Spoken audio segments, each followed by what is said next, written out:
All right, Doug, we have another female. A lot of females are sending questions this time. So, hello, my name is Kimberly. I am 45 years old. After watching some of your YouTube videos, I decided to contact you. First of all, I think you're very honest and compassionate about people and being healthy and living a good lifestyle. I need some advice, and I'm hoping you can steer me in the right direction.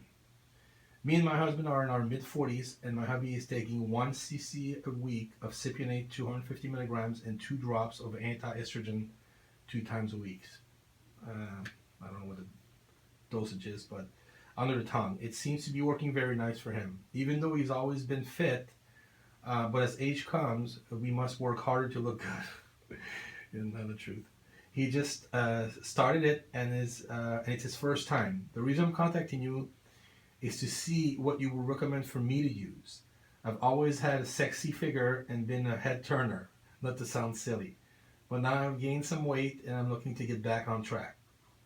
I need a steroid that can help me with body fat reduction or loss and stamina energy, and get me back on track and look and feel as good about myself again. I'm 5'7" and weigh 160. I'm usually 135 to 140. What can you recommend that's on the safe side and won't hurt the thyroid or improve the thyroid? Help me get going. I want to feel good again. And I know this is just an open discussion and advice, and I do not hold you to any liability. Thank you. Thank you. Sincerity. Well, this is actually a good one because this comes up a lot in practice when one spouse is on replacement therapy and the other is not. That can be an issue. They're left behind. Well, yeah. And the way I joke about it is, you don't want to create the wrong kind of friction around the household, because one partner is going to feel like he or she did at 20 years old, and the other is going to be like, hey, leave me alone. Yeah, so it's actually good that they're both doing this together. Didn't say how long her husband's been on this yet, right? But he started. Yeah. So just FYI, a reminder, it's going to be about 6 weeks before it's going to kick in, so to speak, more or less for him. So you have some time. She's been said that a while ago, though. So you may already be seeing the effects. Yeah. But this goes back to the a lot of the basics that we've covered before, just different angle. Again, still have to do all the work, but the standard replacement dose, if it's appropriate in her case, and again at 40 something, there's a good chance. I would definitely look into seeing, hey, what's going on here. And again, as I wear out the expression, you see a hoof print, you look for a horse, you look for a zebra. So more than likely, she could use, she's perimenopausal, could use the replacement therapy.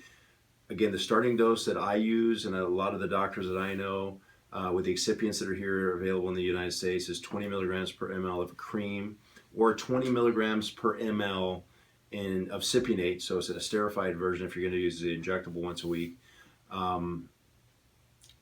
the way, for him, real quick comment: why the liquids? I don't understand the liquids unless there's a problem swallowing. Well, yeah, I noticed, like you did before, 250 milligrams is not a standard dose here in the U.S. For something that's made by a pharmacy, even a compounder. But anyway, I question the precision with which you can dose yourself with a dropper as opposed to a pill. Yeah. And the rest of it I should address because I'm not his doctor. But there's specifics as to whether that's enough or not, and you should test to make sure and all that sort of thing. But for her, sounds like tastes like, smells like a horse in this case. She's put on some weight, saying, hey, wants to feel good again. Again, meaning she's lost a little something there. So implicated here is testosterone replacement therapy. It's the same old for her as it would be for anyone else who comes in and says, hey, I'm short in these areas. Here, and I would give her the starting dose. But there was more to her question than just that, right? Here, let me give you this. Number 5. Sorry. That's okay. Number 5.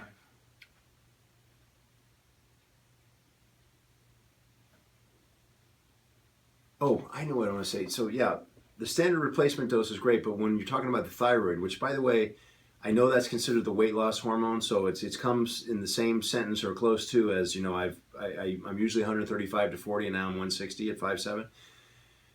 What a lot of people don't know is when you use testosterone replacement therapy, your body makes more thyroid typically.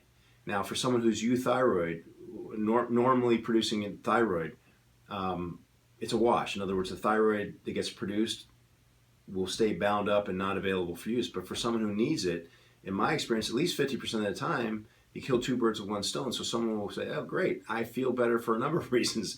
I've got my testosterone levels back up, but also my thyroid's working better. So she may kill two birds with one stone. One thing about thyroid, though, doctors have referred to it as a weight loss hormone forever. It's a peptide, unlike, you know, the other steroids. You have to be eating enough protein for it to be produced. But it's the idle speed. And the point I want to get across is, for weight loss, it certainly has some value, but it's really more for how you're feeling day to day, your mental function. Just, again, I call it idle speed. If you are thinking in terms of weight loss, if you have a 58 horsepower VW Bug, okay, and you leave it idling for a whole month, okay, you're not going to burn as much fuel as if you have a 454 Chevy that you start up and just press the pedal one time to give it a rev. You're burning way more fuel. Even if you crank up the idle speed on that 58 horsepower VW Bug, and I'm making up numbers here, I don't know what it has underneath the hood, but you know, even if it's instead of, you know, boom, boom, boom, it's up at boom, boom, boom, boom, boom, boom, for a whole month, still, what does that mean? It means focus on building muscle, which is synonymous with metabolism. Don't focus on thyroid so much. And bodybuilders do this too. You and I both know the guys will get on Cytomel, 25 micrograms, and say, you know, swear it's doing all kinds of stuff, which I don't know how you know, because you're taking 17 different things. All your body's doing is say, well, you're making it for me, thank you. And we've done study after study after study. Thyroid is not how you lose fat. That's interesting. Yeah. Now, that being said, if you use, 5 times that dose of Cytomel, something your body could never create, then yeah, you would rev up your idle speed to a point where you'd be burning more calories, but you'd also be bug-eyed and anxious, and it's dangerous. You could. Yeah, it can promote osteoporosis. It's catabolic, if anything, at that point. So anyway, just want to, because everyone thinks of thyroid as, since way back when, from the medical profession, that's a weight loss hormone. It's really not. If you're off, like so many things, it's going to feel great if you adjust it back to optimum. But if you're optimum already or close to it, within a range, it's not going to do anything for you. But in this case, it may for her. I don't know what her beginnings were, but just the testosterone alone would be a good first step, which is what I normally do, unless something's really grossly out with the thyroid. I'll say, hey, wait. Thyroid's a little low, but let's see what happens when we get your testosterone levels back up. There you go. Boom. Thanks, Doc.